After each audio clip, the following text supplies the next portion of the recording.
Halo semuanya, selamat datang di pembahasan studi kasus kita kali ini. Hari ini, kita bakal membedah salah satu kisah paling dramatis dalam sejarah keuangan modern. Kita akan ngebahas naik turunnya tokoh finansial paling ditakuti di Wall Street era 80-an. Seseorang yang benar-benar ngubah cara kerja sistem keuangan secara permanen. Jadi siap-siap aja ya buat dengerin kisah nyata tentang inovasi, kekayaan absolut, dan pastinya kejatuhan yang tragis. Oke, kita langsung mulai aja nih. Coba dengerin angka raksasa ini. 500 juta dolar. Ya, kalian nggak salah denger kok. Dan yang gila, itu bukan total pendapatan kotor sebuah perusahaan multinasional, melainkan gaji pribadi seorang Michael Milken hanya untuk tahun 1987 aja. Bayangin, dia berhasil melipat gandakan gajinya 4 kali lipat cuma dalam waktu beberapa tahun. Ini pastinya langsung bikin kita mikir, gimana ceritanya seorang pedagang obligasi biasa bisa punya kekayaan sebanyak ini dan mendominasi pasar sebegitu gilanya? Apa sih rahasianya? Bagian 1, Raja Obligasi masuk penjara. Nah, sekarang coba bandingin kekayaan $500 miliar tadi sama realitas pahit yang satu ini. Pada bulan November 1990, Milken dijatuhi hukuman 10 tahun penjara. Waktu itu, Hakim Kimbawood ngasih pernyataan yang tajam banget. Milken terbukti secara berulang melanggar hukum sekuritas dan pajak demi memperkaya dirinya sendiri dan kliennya, sekaligus buat melanggengkan kekuasaannya. Kutipan ini benar-benar ngebingkai tragedi sejarah yang bakal kita eksplorasi hari ini.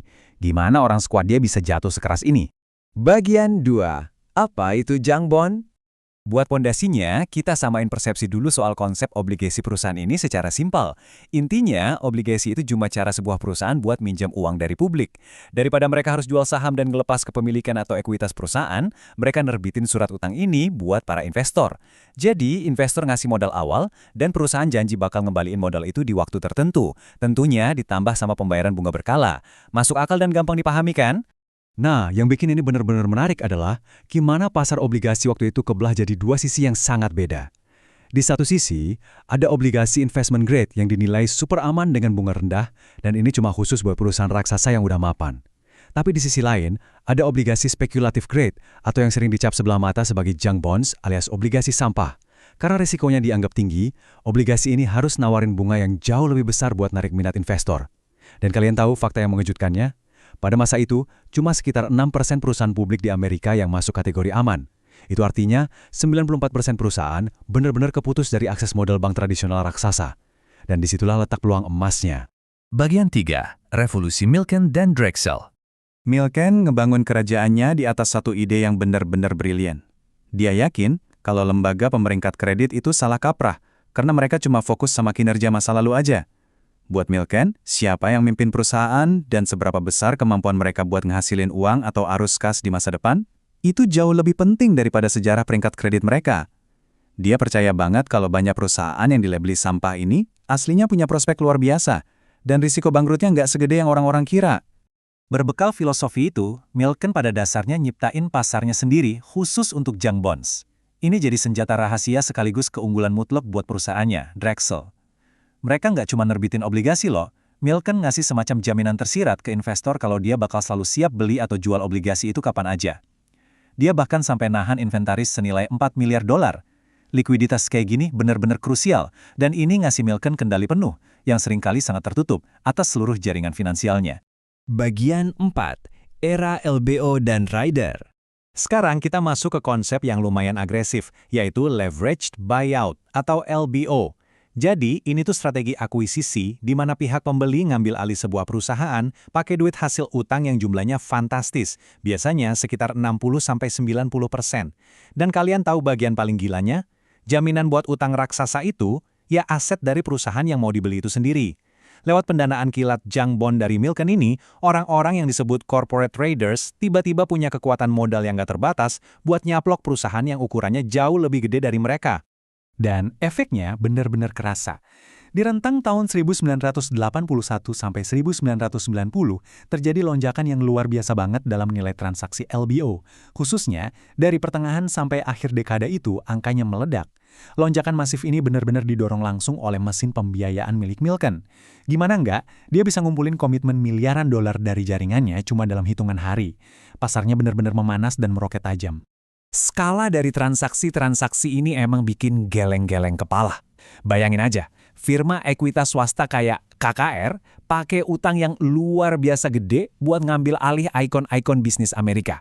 Contoh paling gilanya akuisisi RJR Nabisco yang nilainya tembus 25 miliar dolar. Perusahaan-perusahaan besar ini diambil alih secara paksa, seringkali tanpa persetujuan dari dewan direksinya sendiri, terus direstrukturisasi secara ekstrim yang berujung pada PHK massal karyawannya. Jelas saja taktik ini bikin publik heboh dan bikin banyak politisi kebakaran jenggot. Bagian 5. Kehancuran Sang Raja. Sayangnya, kejayaan kerajaan Jangbon ini akhirnya runtuh, persis kayak efek domino, cepet banget dan nggak bisa dihindari. Semuanya mulai berantakan di tahun 1986, pas Ivan Boesky, seorang pemodal raksasa yang punya hubungan erat sama Milken, ketahuan main curang di skandal perdagangan orang dalam. Boesky akhirnya buka mulut ke pihak berwajib, dan target investigasinya langsung ngarah ke Drexel. Tahun 1988, Drexel resmi didakwa. Di tahun 1989, raksasa keuangan ini hancur dan nyatain bangkrut. Sampai akhirnya, di puncaknya pada tahun 1990, Milken nggak kuat lagi nahan tekanan hukum dan milih buat nyerah. Terjepit oleh ancaman ratusan dakwaan pidana dari pemerintah, Milken akhirnya ngambil jalan kompromi. Dia ngaku bersalah, tapi cuma untuk 6 pelanggaran aja, yang sering banget diremehin sama para pendukungnya sebagai sekedar pelanggaran teknis. Walaupun begitu, denda yang harus dia bayar tetap fantastis banget, 600 juta dolar. Pengakuan ini nggak cuma bikin dia masuk penjara, tapi juga langsung mengakhiri masa-masa kekuasaannya sebagai orang paling ditakuti di Wall Street. Bagian 6. Warisan atau keserakahan. Terus gimana seharusnya kita menilai sosok Michael Milken ini secara objektif? Kalau kita dengerin dari kubu yang ngebela dia, Milken itu dianggap sebagai pahlawan ekonomi yang visioner banget.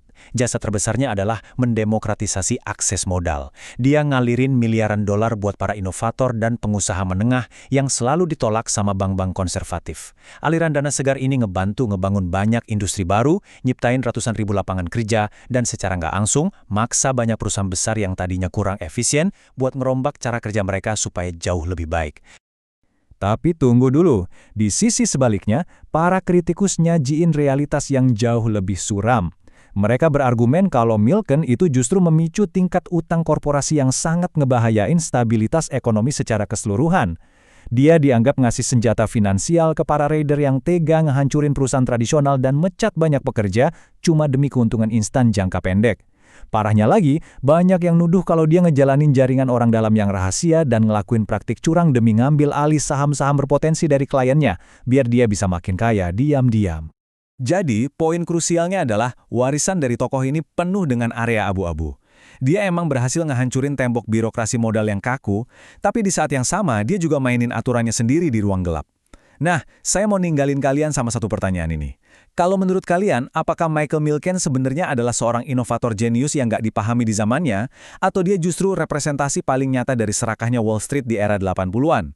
Pelajaran apa nih yang bisa kita petik dari perpaduan antara inovasi luar biasa dan ambisi yang kebablasan ini? Terima kasih udah ngikutin pembahasan studi kasus kita kali ini, dan sampai jumpa!